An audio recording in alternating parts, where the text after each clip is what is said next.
Oy, Bakit? mag-live ka nga sa TikTok. May isa shoutout lang ako. Nahihibang ka na naman. Ano ba yon? Gusto ko lang sabihin sa mga single dyan. Ganon. Nagpaparinig ka na naman. Ikaw ha? Namumuro ka na sa akin. Mahalaga sasabihin ko. Pag di maganda yung sasabihin mo, babatukan na kita, Jen.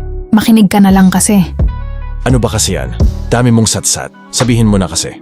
Ito na nga, shoutout sa mga single dyan. Huwag kayong mag-alala. Dadating din yung taong iiwan kayo ulit. Batid kong mahal